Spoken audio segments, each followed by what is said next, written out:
Me ollaan kutsuttu Hannu paikalle, kun hän on palkannut minut ja auttanut minua palkkaamaan Susanne. No niin. Hei, kiitos kutsusta.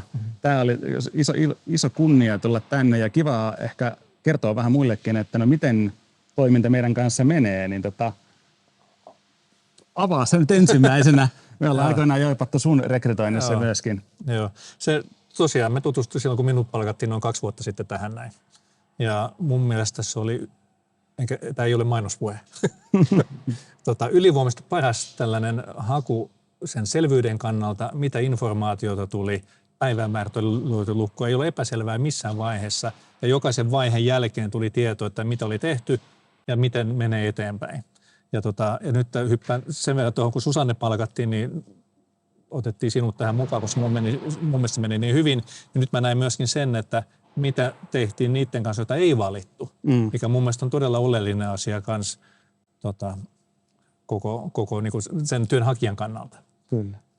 No miten, eli siis sä oot aikoinaan tuohon toimitusjohtajaksi tänne muutama vuosi sitten palkattu. Susanne tuli nyt, mitä ei sitä kauhean kauan? Tammikuussa, vähän reilu 3 kuukautta nyt takana. No niin, no millaisia fiiliksiä herätti koko rekryprosessi sussa?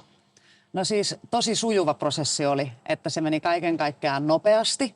No se tietysti on myöskin niin kuin Riikun ansiota, että se ei pelkästään varmaan rekryfirma pysty siihen yksin vaikuttamaan, mutta niin kuin yhteistyö on selkeästi toiminut hyvin ja kaikki aikataulut infottiin ennakkoon ja sen lisäksi, että ne infottiin ennakkoon, niin ne myös piti.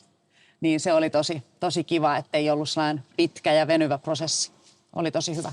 Mitä sä ajattelit? Silloin ekassa rekryssä me ei vielä näitä videoita tehty, mutta sitten tähän talousjohtajahakuun me jo laitettiin itseämme likoa ja tarinoitiin. Niin mitä ajatuksia herätti, kun tämmöinen video tuli? Oletko törmännyt tämmöisen aikaisemmin?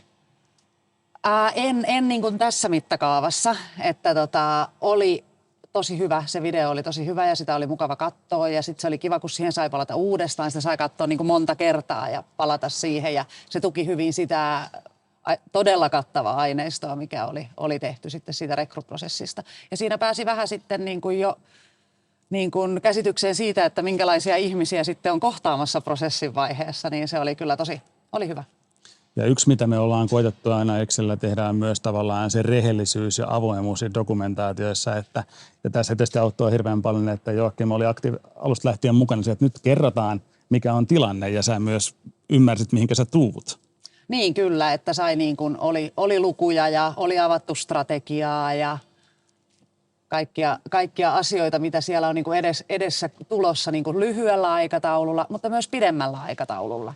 Ja niin kuin, että millaisiin asioihin mahdollisesti sitten pääsee vaikuttamaan ja missä projekteissa olemaan mukana. Niin. Lyhyesti vaan sanoa, että nämä on mulle niin kuin kauhean mielenkiintoisia ja meille Excelillä niitä ydinprojekteja tämmöisten niin kuin keskikokoisten PK-firmojen haut. Tässä huomaa sen nimittäin, että täällä pystyy vaikuttamaan niillä muutamilla johtajavalinnoilla älyttömän paljon siihen, että miten se koko yritys aikoinaan menee. Myös tavallaan, että miettien sitä, että millainen toimari siihen saatiin, niin se oli aika paljon liidi sille, että sitten siitä hetken aikaa eteenpäin, mitä vuosi, niin yritys saatiin sitten niin kuin eteenpäin myytyä ja vahvempi omistajatausta sinne taustalle. Ja että miten paljon tavallaan, mä sanon itselleen näistä, että on kiva vaikuttaa tosi strategisella tasolla siihen, että mitä se yritys voi ikinä niin kuin tullakaan. Niillä rekrytoinnilla aika paljon vaikutus. No mitä sitten haluaisitte lähettää, että siellä on katsojan toisella puolella nyt päättäviä HR-henkilöitä ja toimareita, jotka miettii, että no miksi Exen kanssa kannattaa lähteä tekemään yhteistyötä, niin antakaa molemmat nopea tiivistys nyt vielä. No hakijan kannalta ainakin se prosessi on niin kuin hyvä, että se on nopea, se on aikataulutettu, siinä on hyvät materiaalit. Toki se vaatii yritykseltä paljon, mutta sitten sen pitääkin vaatia, että se rekrytointi sitten onnistuu. Se on aina iso investointi yritykselle, että ei koskaan saisi lähteä rekrytointia tekemään niin kuin silleen puolivillaisesti. Joo, se aikataulu kanssa, mikä Susanne sanoo hakijan kannalta, niin myöskin niin kuin työnantajan kannalta. Että siinä on joku aikataulu, mistä pidetään kiinni ja se onnistuu hyvin. Näissä niin kuin minun kohdalla ja Susannen kohdalla ja tulee onnistumaan myöskin nämä, mitä nyt jatkossa tehdään. Että se on oikeasti oleellinen asia. Ja sitten se infopaketti on, että mitä enemmän hakija tietää, niin sitä todennäköisemmin löytyy henkilö, joka oikeasti haluaa tänne tulla. Kyllä. tähän voisi loppuun sanoa, että mä en ole vielä elämän aikana yhtään rekrytointia tehnyt, jossa kandidaatti sanoi, että oli liikaa materiaalia, enkä hakenut sen takia. Että kyllä se monesti menee niin, että jos ihminen on kiinnostunut työpaikasta, niin totta kai lyhyt tiivistelmä voi olla alussa se, millä sä voit herättää sitä, mutta loppujen lopuksi siinä vaiheessa ihminen rupeaa etsimään sitä tietoa muualta. Ja jos sä saat tarpeeksi kattavan oikean tietoiselta dokkarin ja jonkun tämmöisen podcast-tyyppisen videon, mitä on tehty nytten, niin kyllä mä väitän, että siinä kandidaattina jo kartalla, että mihinkä hän on hyppäämässä. Toivotaan. Ja näin se pitää olla. Ja näin se on ollutkin näin, mitä me ollaan tehty.